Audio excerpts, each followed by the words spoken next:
Hey guys, welcome back to Reserved Investments on YouTube. So I'm actually filming this video on June 11th, 2020, which ironically is about 1 year to the day that I started this channel on YouTube.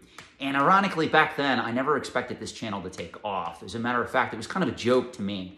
I got so mad that people were posting incorrect and infactual information on collecting forums, on blog sites, that one day I couldn't sleep.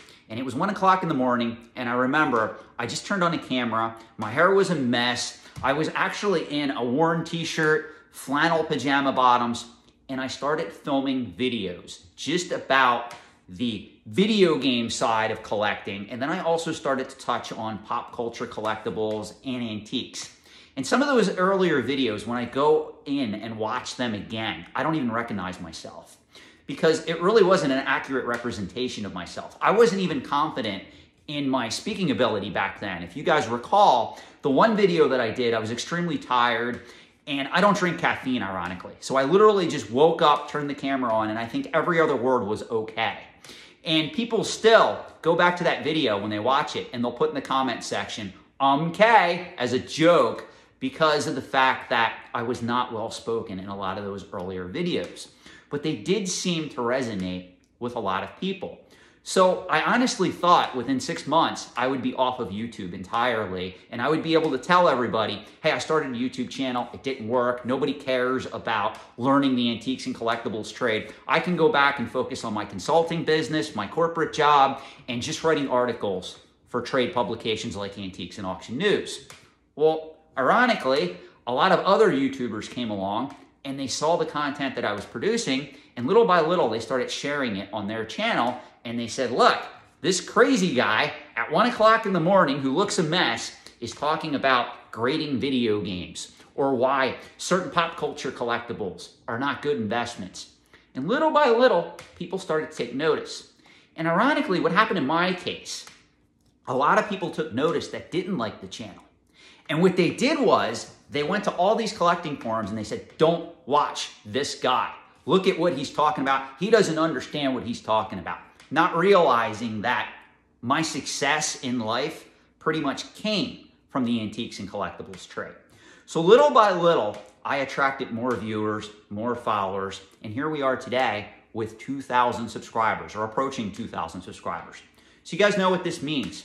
It's time for a 2,000 subscriber Q&A. All I need you to do is put a comment, a question, feedback in the comment section below on YouTube of this video. And coming up over the next 3, 5, 7 days, I will go through and start answering all your questions, your feedback, any topics you want to discuss in depth in several upcoming videos.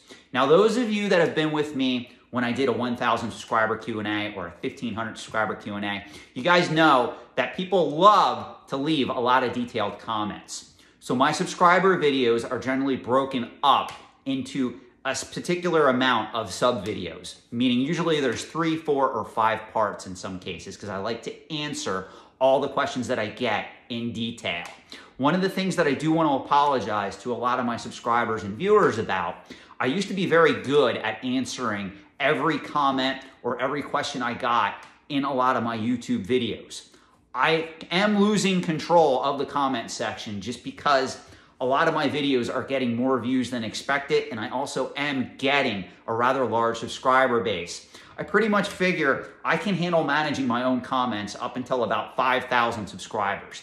At that point, I'm probably not going to be able to answer every single comment that I get as in depth as I am now. But how do I want to say this? My commitment to my viewing audience is very important, in that I at least give you my response, my feedback, and how I view these markets. Because one thing I'm going to say to you guys is, as you are aware, as you go through YouTube, you're going to see there's no shortage of hype. You know, I'm going through YouTube and I see a guy sitting there with an 8.0 CGC graded copy of Amazing Spider-Man 129, calling it an investment grade comic. Now, I don't mean to insult anybody. We're all at different levels of the trade, both of what we can afford, both of what we can do in regards to the antiques and collectibles trade. But an 8.0 graded copy of Amazing Spider-Man 129, while being a very popular Bronze Age key, it was the first appearance of Punisher, it is not an investment grade comic book. And I've said this before. And it's stuff like that that causes me to be motivated to run this channel and provide you with better quality videos as to how to accurately assess the antiques and collectibles trade from a standpoint of investment returns. Now, it's true, if you have a passion for this stuff, you have the money to spend on these items, by all means, do you. Just don't call something like an 8.0 graded Amazing Spider-Man comic book a investment grade comic book. It is a key comic book, but there's too many out there for an 8.0 to be an investment grade comic book. So this is my commitment to you. We're gonna start going after the more advanced topics that I wanna talk about on this channel. For instance, I'm gonna show you guys how I go about setting up an alternate asset investment portfolio geared towards antiques and collectibles. So at this point, we're kind of at a crossroads. I'm still teaching on this channel a lot of what I call the fundamentals of the antiques and collectibles trade, because there's a lot of markets, guys, that I haven't gotten to, and I recognize that. I can see from some of your guys' comments that you are frustrated with me in a way because I didn't get to talk about collectible vinyl records yet, or sports memorabilia, or certain other collecting categories like autograph collecting that I do want to spend some time talking over on this channel. It just is one of those situations where there is so much content I have to get to, because we're going to get to a point where all these fundamentals that I've taught in the last 50 or so videos on this channel, we're going to expand on. And this is going to build, and this is going to get a little bit more complex. And I have to set this channel up in such a way because everybody learns different.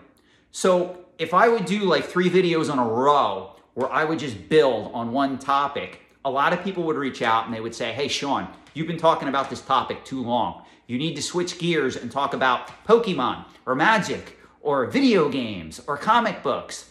You know, one of the things that I've noticed with the YouTube algorithm, I can tell what you guys are interested in, because every video where I talk about Magic the Gathering finance or Pokemon or great at video games or WATA games or comic books, the views on those videos are usually in the thousands. Or when I teach the hardcore fundamentals of the antiques and collectibles trade, I only get several hundred views on those videos. And I understand why people are so drawn to the hype. When somebody searches YouTube, they're more likely to type in MTG Finance or Pokemon rather than investing in antiques and collectibles, understanding the fundamentals of investing in antiques and collectibles. So I understand where the viewing audience is coming from, but make no mistake, a lot of the videos where I talk about Harry Rinker, where I talk about market manipulation, where I talk about understanding different collecting categories and how they're related but also different, like some of the videos that I've done where I compare the antiques trade to the collectibles trade and show you the differences and the similarities from an investment standpoint, that stuff is liquid gold. And I try to tell people that just to get that perspective. Even if you watch one of those videos that is 20, 30 minutes, even if you don't agree with the points, or maybe you don't even understand all the points, or maybe you think it's too elementary for you to even take the time to watch that video, please understand, guys, there is a reason why I am setting up this channel like I am, where it's escalating. And I know some of you already know this stuff. I've been contacted by experts who are shown on reality television shows like Pawn Stars and the like. I've already been contacted by some of the high-end antique dealers and appraisers who appear on Antiques Roadshow. And they really like what I'm doing with this channel. They know my name because I do write for Antiques and Auction News. But at the same token, they have also sent me some emails just telling me, to go slow on some of this stuff. Because some of this stuff I have a passion for that not everybody else does. And I understand that.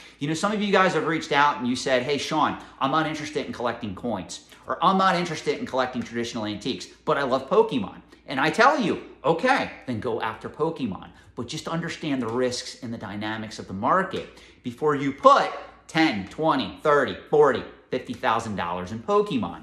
Another comment that I will get from time to time when I start to expose market manipulation, or if I talk about stocks, bonds, ETFs, mutual funds, someone will say, well, Sean, you convinced me I'm not going to invest in antiques and collectibles anymore. I'm going to go 100% in stocks, bonds, and financial assets. Well, wait a minute. You can do both. You can do 80% in stocks, bonds, mutual funds, ETFs, and 20% into your passion, whether it's baseball cards, coins, whatever it is, guys.